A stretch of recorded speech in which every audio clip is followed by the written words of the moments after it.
Tattooing can give you everything if you give everything to tattooing. That was good. That was a good line, dog. That better be in that motherfucker.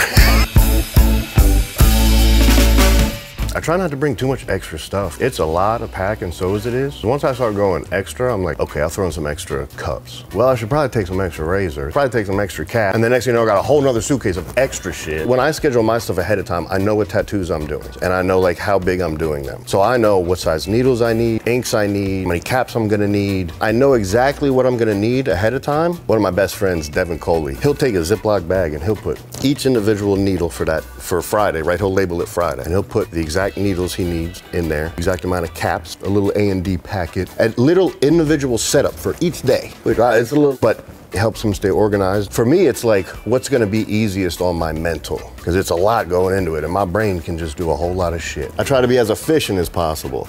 This is one of my first conventions, just threw my inks in my suitcase. I'm not thinking it like the air pressure is gonna fuck with it. I get to where I'm going, I open my suitcase to unpack and there's ink everywhere, all over everything. Couldn't use nothing. My banner, I had some clothes in that bag too. At least wrap your inks in like plastic wrap or put them in a Ziploc bag, especially if you're flying, because that air pressure up there. Most tattooers that have done a lot of conventions have a very similar story.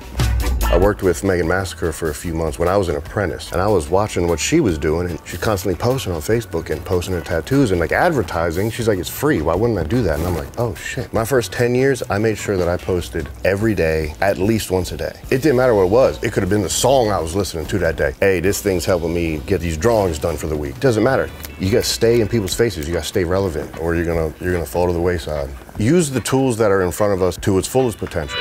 What I do is I tattoo one tattoo a day. It's usually a large tattoo. I have a flat day rate. And if it's from 12 to 10, I'll get to the convention center at 10, 10:30, so I can get in there, say my hellos, get set up, make sure I'm ready to go by the time that client gets there, right? Which is also like huge, super important. I respect their time, like I expect them to respect mine. I'm not gonna wait for my client to get here and then be like, what did you want today? You wanted the dagger with the rose? Okay, cool, give me a little, I'm gonna go draw it up now. I ain't gonna do that, I draw at home. They're sitting there for 2.5 hours, it's disrespectful. How good of a tattoo artist you become is gonna depend directly upon what you do outside of the shop. Are you showing up with fully rendered drawings for every tattoo? This is fully rendered, sketched, line, color, everything's ready to go. I know exactly what colors I'm using. I know exactly how I'm gonna approach a tattoo. I just went on a tangent there.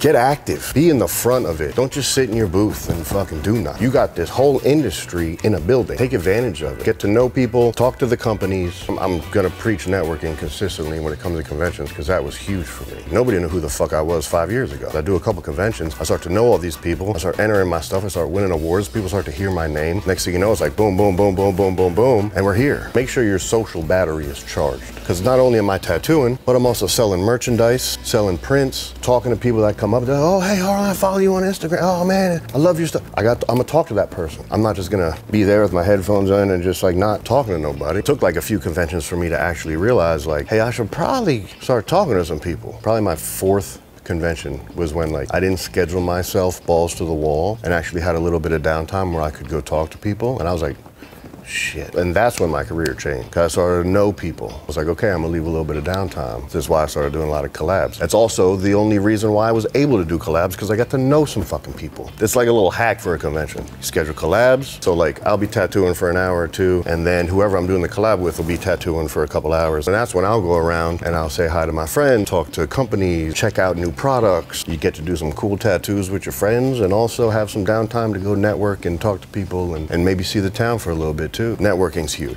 It's not about the awards. I would just grind on a tattoo the entire time, enter it in the tattoo of the day to win a plastic trophy that cost them 50 cents, and I wouldn't have no time to talk to nobody or to see the town I was in. There was no time for networking, there was no time for anything else. It was just grind on that tattoo to try to win a trophy. I was at a convention where they had best color portrait as a category. Nobody entered the category. So they announced, yeah, nobody's entered in this color portrait category. If you have a color portrait, please enter it. Somebody did a red smiley face on his friend's leg just to enter it and got first place best color portrait. And now this dude is walking around with a best color portrait trophy, bragging to whoever and posting it on social media, being like, I'm the best color portrait realism artist. The rest of the world's like, oh my God, he does color portraits. He's the fucking man, he won a trophy. But they have no idea what was actually behind that. These awards don't mean anything. I wish I knew what was really important when I started.